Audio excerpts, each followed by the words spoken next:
Nossa aula de hoje será sobre sistema de corpos. O que é um sistema de corpos na física? É um conjunto de dois ou mais corpos que estão acoplados um no outro. Existem muitos exemplos cotidianos sobre isso, como, por exemplo, este aí que vocês estão vendo, que é um carro puxando uma carretinha, melhor dizendo. São dois corpos acoplados através de um engate, um sistema como esse. Outro tipo de situação é a de um trem. Nós temos a locomotiva que está puxando o vagão. Eles estão acoplados e unidos um ao outro. Muito bem, então nós vamos fazer um estudo desse acoplamento de corpos, a gente chama de sistema de corpos, considerando dois bloquinhos, o bloco A e o bloco B, que, para facilitar a nossa situação, estão inicialmente em repouso sobre uma superfície sem atrito. Obviamente, quando uma determinada força, por exemplo, essa força de 15 newtons, atuar sobre o bloco A, todo o conjunto vai se movimentar, pois, como não existe atrito, não tem nenhuma força contrária ao movimento. É muito importante a gente saber analisar as forças. Uma primeira força que a gente pode pensar é uma força de transmissão. Veja, quando a pessoa, por exemplo, puxa o bloco A, o que vai acontecer em termos de força? O bloco A vai puxar essa corda. Essa força está exercida sobre a corda e por isso nós não vamos representá-la. Mas então a corda, por sua vez, puxará o corpo B. Essa força é a tensão que a corda exerce sobre o corpo B. Uma questão importante e interessante da gente questionar é: será que essa tensão no bloco B, marrom que está desenhada, é maior, menor ou igual à força F? Seria como se a gente pensasse o seguinte: será que a força F exercida pela pessoa é integralmente transmitida ao bloco B através da tensão, ou ela é só parcialmente, ou será que ela aumenta? O que talvez seja pouco provável. Essa questão vai nortear o desenvolvimento desta nossa atividade, certo? Então, antes, porém, vamos terminar a representação das forças. Nós sabemos que sempre existirá a tensão de um lado e do outro, quando a corda está presa nas duas extremidades. Então, existirá também a tensão TA, que é a tensão que a corda exerce sobre o bloco A. Note que ela é para trás. Para resolver esse sistema, existe um macete, existe uma lógica, existe uma estrutura que, se a gente não souber desenvolver, você não consegue terminar ou caminhar sobre o exercício, sobre a situação. Essa lógica passa por uma divisão do problema em duas partes. Na primeira parte, nós vamos considerar o sistema, ou seja, o conjunto. É como se a gente imaginasse que os blocos A e B constituíssem um único bloco, um corpo único. Não existe mais a corda nessa situação. É como se eu pensasse que eu coloquei o bloco B em cima do bloco A, ou dentro do bloco A, ou eu peguei e derreti ambos os blocos e solidifiquei-os juntos. É como se eu pensasse naquele exemplo da carretinha, que ao invés do carro puxar a carretinha através do engate, a gente pegasse a carretinha e colocasse em cima do automóvel. Dessa forma, só existe um corpo a ser analisado. E, portanto, a força de 15 newtons está atuando sobre esse único corpo. Bom, se eu juntei os dois corpos, naturalmente a massa do sistema, a massa total do conjunto dos corpos, será, obviamente, a soma das duas massas. Então veja que interessante. Eu conheço as massas e eu conheço a força resultante sobre o conjunto. E vou pensar que esse conjunto, dessa maneira, vai realizar o mesmo movimento que o sistema de corpos realizaria se tivesse preso através da cordinha. Então, com isso, eu posso facilmente, usando a segunda lei de Newton, calcular a aceleração do sistema. já que eu conheço a resultante, que é igual à própria força exercida pela pessoa.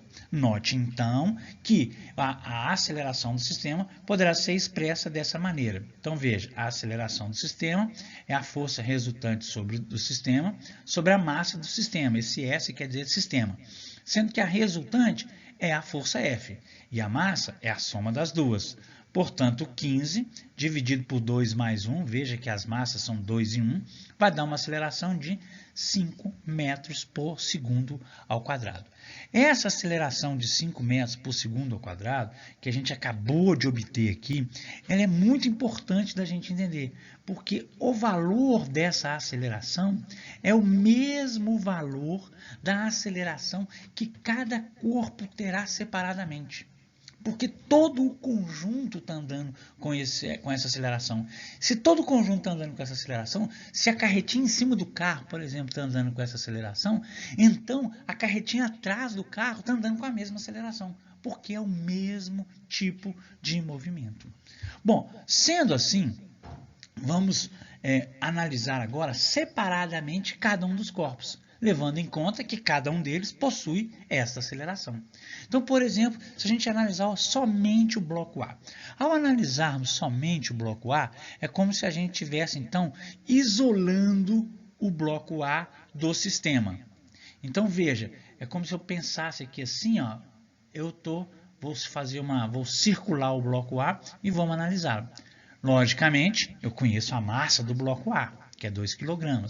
E eu estou vendo nitidamente as duas forças que atuam sobre ele, que são a força de 15 newtons, exercida pela pessoa. Note que essa força está aplicada no bloco A. Apesar de, na situação anterior, a gente poder considerar que ela estava agindo sobre o sistema. Mas ela está, de fato, aplicada sobre o bloco A. E nós temos, então, também a tensão.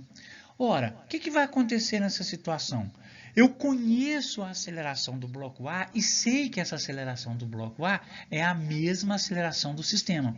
Portanto, essa aceleração será uma aceleração de 5 metros por segundo. Então, note, essa aceleração de 5 metros por segundo que a gente obteve aqui, na verdade, é a mesma aceleração do sistema. E, tendo a aceleração e tendo a massa somente do bloco A, eu posso facilmente calcular a sua força resultante. Então, vejamos, a força resultante do bloco A vai ser a massa do bloco A vezes a aceleração do bloco A. A massa é 2, a aceleração é 5, portanto, a força resultante é 10. Ora, eu também posso expressar a força resultante através das forças que estão agindo. Notem que tem uma força de 15 newtons atuando para a esquerda e uma outra força, que eu não sei o valor, atuando para a direita. Então, eu posso dizer que a força resultante em termos de força é a força F menos a tensão. Com isso, eu posso achar a tensão. Veja que interessante, a força resultante vai ser a força F menos a tensão. Logo, a força resultante, que é 10, já obtida aqui, é igual a 15, que é a força F, menos a tensão do bloco A. Ora, sendo assim, a tensão do bloco A vai valer exatamente 5 newtons. Observe que neste momento eu consegui calcular e determinar a tensão do ar, que nessa figura é essa tensão aqui. Observe que a pergunta refere-se à tensão em B, que seria esta outra daqui, ó. Mas aí é fácil da gente pensar. Se a gente lembrar que todas as vezes que a corda, considerando que ela não possui massa e ela é inextensível, está presa nas duas extremidades, as duas tensões são sempre iguais. Sendo assim, a tensão em B vai ser igual à tensão em A.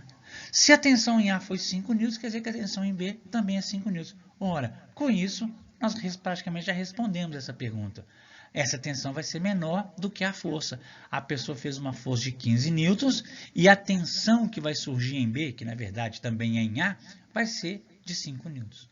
Ora, se essa tensão é 5 newtons, certamente, se eu repetir o raciocínio, analisando o bloco A, ao invés de analisar o bloco A e analisar o bloco B, eu devo obter o mesmo resultado. Vejamos, bloco B em análise. Sabemos que a massa do bloco B é 1 newton, 1 quilograma, melhor dizendo. E a tensão é de um valor que a gente não conhece, mas é a única força que está atuando sobre o bloco B, já que não existe força de atrito e, logicamente, em todas as situações, o peso foi anulado pela normal. Então, da mesma maneira que nós pensamos que a aceleração do bloco A vale 5 metros por segundo, a aceleração do bloco B também vale 5 metros por segundo. Observem que nessa situação, as acelerações são as mesmas. Este é o grande macete desse tipo de exercício. Eles possuem a mesma aceleração. O sistema tem a mesma aceleração de cada bloco separadamente. Ora, se eu tenho aceleração e se eu tenho uma massa, o que eu posso calcular? A força resultante. Sendo assim, a força resultante que age no bloco A, bloco B, é a massa do bloco B vezes a aceleração do bloco B, que é 1 vezes 5, que é igual a 5. Mas na hora de eu expressar essa força resultante em termos das forças que estão agindo, eu vou observar que sobre o bloco B só atua uma força, que é a tensão. Sendo assim, essa tensão ela é igual à força resultante e, portanto, ela mede 5 newtons. Notem que este valor obtido de 5 newtons não é uma mera coincidência em relação a esse. As duas tensões, como a gente sabe, são sempre iguais. Dessa forma, a gente então finaliza mostrando que a força de 15 newtons ela é maior do que a tensão obtida no bloco. Este, então, é a forma de resolver os problemas envolvendo o sistema de corpos. Fazemos uma análise em separado, analisamos as forças, calculamos a aceleração e depois a gente faz uma análise separadamente de cada um dos corpos.